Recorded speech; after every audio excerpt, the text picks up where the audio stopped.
Just recently, I say just recently, it was quite a long time ago now, months ago, I partook in a Kickstarter for the Tozo VIZO Z1 Pro glasses, and they just arrived. They just arrived this morning. Amazing. And here it is. I haven't opened them yet. So it's the VIZO. God, I got that the right way around.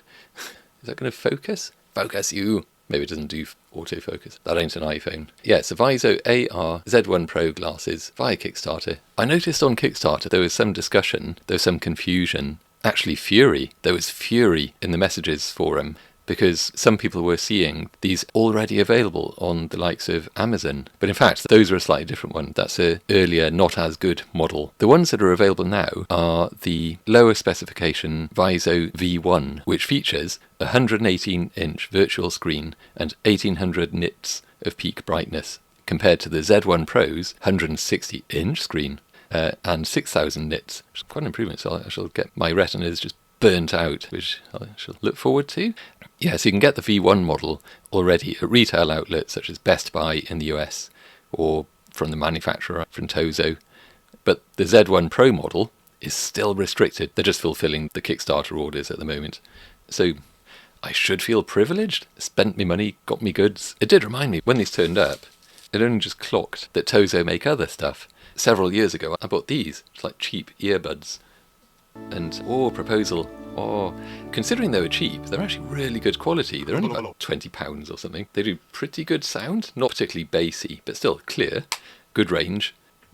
So I've got high hopes for this. Not even entirely sure what I'm going to use AR glasses for, to be honest. I just thought, they look interesting. I'll buy those then. I'll squander my hard-earned. I guess what YouTubers do is they do unboxings of these things, don't they? So let's do that. And now the unboxing!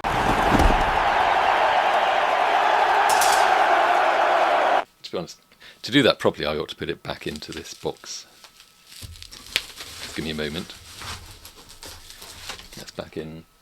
There is also that bit. Slot that back in. Okay, shall I just start again? This turned up in the post today. Blah, blah, blah, etc. You can't see me unboxing it, can you? Could stack it on something. Give me a second. Does that work? So I've got stacked books. I can show off what I'm reading, actually. There you go. So there's some books. Very impressive. Oh, he's so erudite. You should see the books that are stacked below that. You wouldn't think that then. So anyway, now I can plop that on top. Boxing. It's a very wobbly stack of books. So this isn't going to work, is it? So what have we got in the box? First of all, we've got a little cardboard box. Should we see what's in that? I can see why people do this, YouTubers, because it's my birthday and the entire internet is interested. Probably not. Oh, little reading specs, I think. I should try those on. I'm sure they're meant to clip onto the glasses, but even so. Oh, I love those, they're tiny. Would that work? I don't think it's going to. Oh, no. That's such a shame. Now I just really want little tiny glasses like that to wear around. I should come back to those. So now the main thing. I'm just going to have to. I'm trying to make this seem effortless, just not succeeding. So unwrappy, wrappy, wrap. I am now officially not a rapper. I'm definitely not a rapper. I'm an unwrapper. So, which is, oh yeah, love it. Oh yeah, it's got all that. Really hope I'm still recording. I can't really undo this bit and record this again if it goes wrong. Is that in cellophane? It is. I want to be able to go like along that, but first I need to. I was going to say I need a sharp object, but I've got like claw fingernails from eating too much cheese. I think too much calcium. So then just rip into that. I should have been a woman with the claws. There. The cats will tidy that up later. It's very reflective. Quite like that. Could do that for hours, but I won't. I don't think anyone would be left watching. Thing is, now they got that to tear away. I don't want to damage it because it's so shiny. But you don't even need that bit because it just does this. It's slightly redundant. Anyway, more unwrapping to do. Should we do another?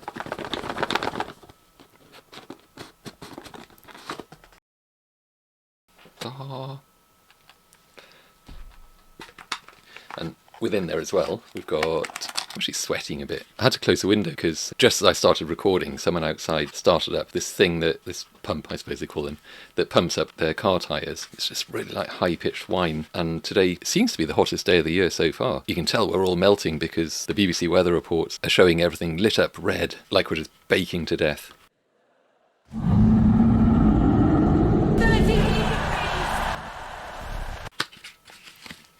They didn't used to do that. They would show it on Britain as a nice green and pleasant land, which really is. It's a lovely day outside. What are they feeding us with that stuff? Anyway, slightly off topic. You must all panic because it's a hot day.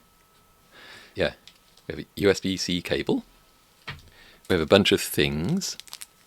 Cloth. Okay, I think it's the heat. It's stopping my brain from quite processing correctly. And a case. Should I just shake it really rapidly and then complain when the glasses just pour out in pieces? Shoddy workmanship. So let's... Okay. Ooh la la. Okay.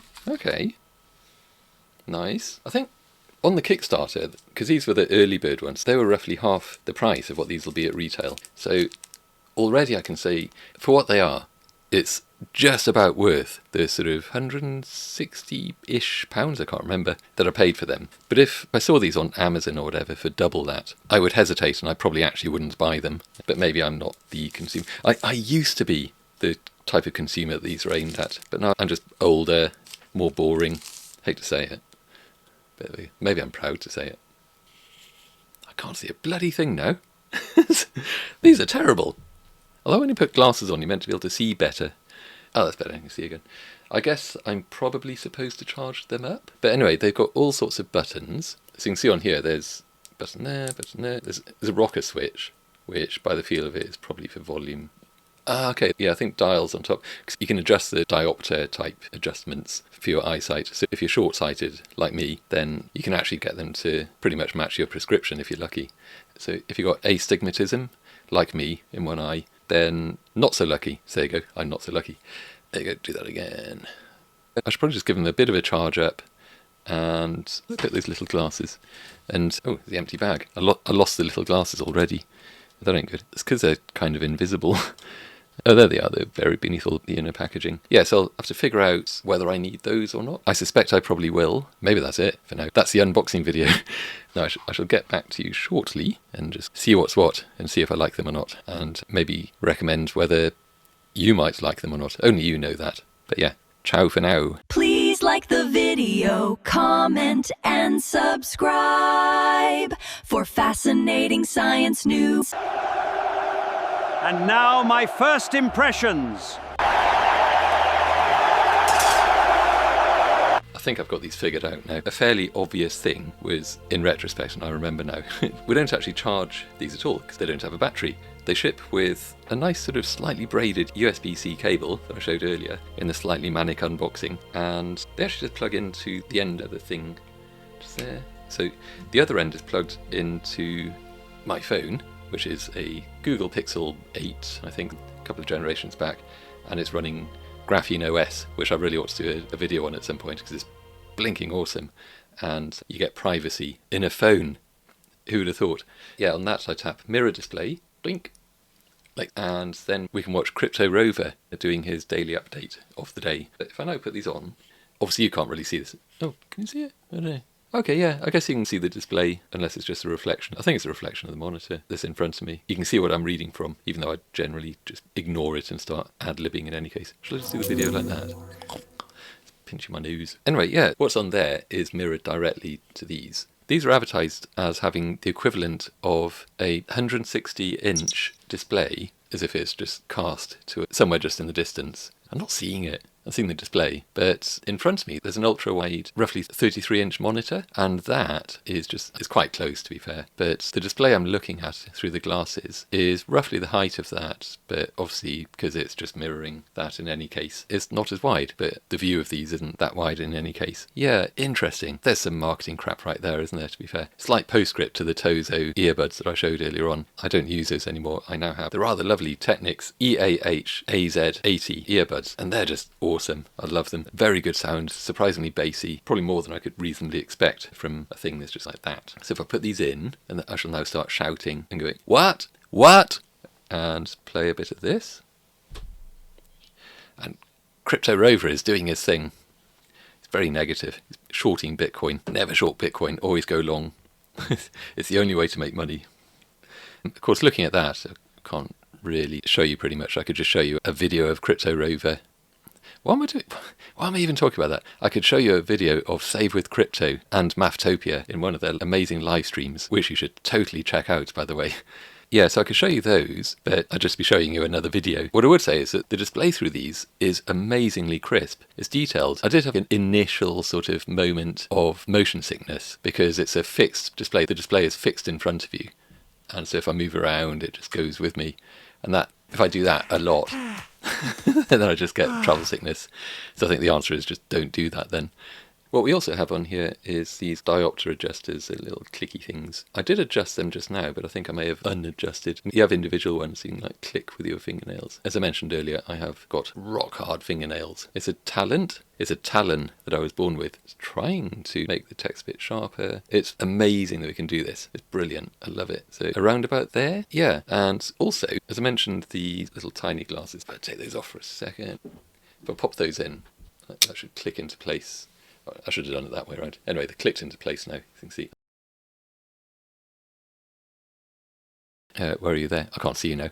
Oh, God, I shouldn't have moved around like that. Away from all the marketing and the talk of 160-inch screens or 118 for the non-pro model, because it's none of those. As I was saying, it's roughly the size of a 33-inch ultra-widescreen monitor that's more or less maybe 18 inches in front of your face. These glasses push a 1080p display to each eye, simulating a not ultimately very big screen at a distance of a few meters, it says. The very high nit count of the brightness is actually one of the key features of these glasses. I can really see it because I've got spotlights around the place just trying to get rid of shadows in this room and not really succeeding, to be honest, but still I just ended up just dazzling myself mostly. But even with these, given it's probably like daylight, the display is still really bright because most AR glasses in this sub £400 bracket, they tap out at around 500 or 600 nits. So Tozo is brute forcing the brightness, you could say, so you can see the screen outdoors without a ugly blackout shield snapped over the lenses. The other massive win for the VIZO Z1 Pro is the built-in myopia adjustment, which I've been banging on about quite a lot.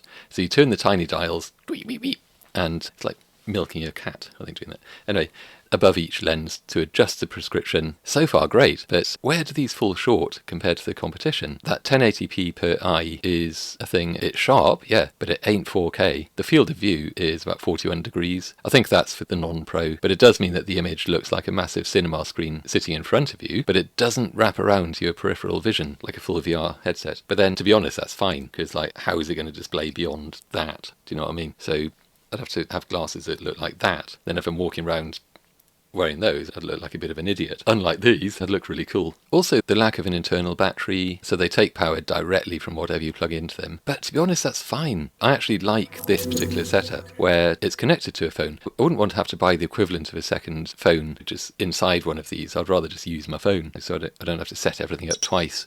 But what's it for?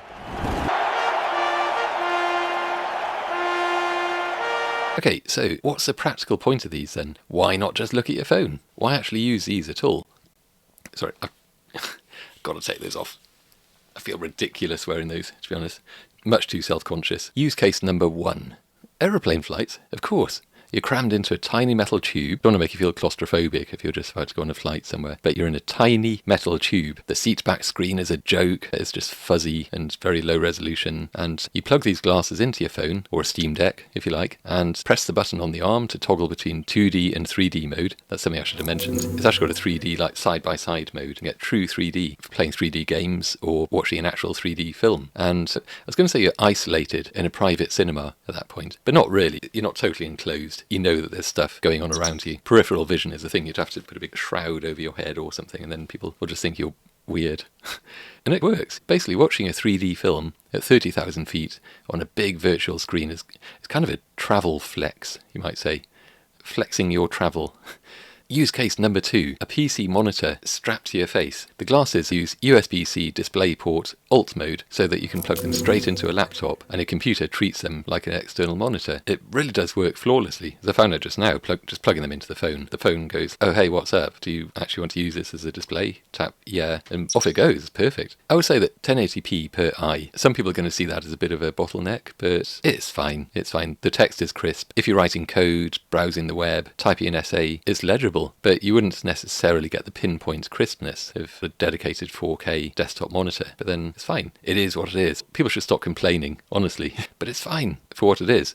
It's brilliant for focused, distraction-free work in a crowded coffee shop, say. And you wouldn't be carrying your big 4K monitor to a coffee shop, would you know? It's not replacing a high-end graphic design studio setup, but then it's probably not really designed for that, and especially not at this price. Use case number 3, the third and final use case. Maybe this is going to be the ultimate use case for some people. This is what they want. Walking around like an extra from Blade Runner 2049. So can you use these as a non-obstructive head-up display for, say, walking directions? You can! Hooray! The glasses have got a sunglasses style tint, so you see the real world behind the virtual screen. You can have maps floating in your vision while navigating a new city, or an old city. A medium-aged city, doesn't really matter. Generally, you shouldn't be bumping into too many things. That said, if you've got this big virtual screen blocking the dead centre of your vision, you might consider that a hazard. So for that use case to work properly, we're going to need the OSs to adapt so they can push UI elements purely to the edge of the display. Meanwhile, you can get other AR glasses that are just designed for that sort of thing. They don't have the full display, they just pop up text on the side. Maybe that's just a technology looking for a use case, because who isn't going to pull out their phone and follow Google Maps? But still pretty cool. Maybe it's a preview of what's to come as the technology improves. In the meantime, I've got these. I'm really happy with them. I'm going to be using them. Lots of shadow. I've got these. I'm really happy with them. That was just weird. That was a weird effect. It's like a strobe effect. I don't know. Anyway, I've got these. I'm happy with them. Nearly poked my eyes out then. Then I wouldn't actually need glasses at all. It's problem solved. I think probably use cases 1 and 2 I'll be making use of. Trying to watch a program on there while I'm travelling. Most of the time when I'm travelling it's me driving, so maybe not. But so that probably leaves use case number 2, which is just using them as my main monitor. I wouldn't... Again, I'm probably not the target audience for these. I'm not going to go into a coffee shop and put these on and then start doing this sort of tap on an Air keyboard or something, just looking like a total idiot. Plenty of people will do that, I'm sure, and other people will be glancing at them and rolling their eyes. So what? Now that I think about it, what will I actually use these for? I don't know. I'll have to think of a use. If you can think of any other uses that don't just instantly mark one out as a dancing hamster, do tell me in the comments. I'd like to feel I didn't just waste my money on these. And... And that's about it, really. Please do get subscribed. Thank you for watching this far, and I'll see you in the next video. Bye.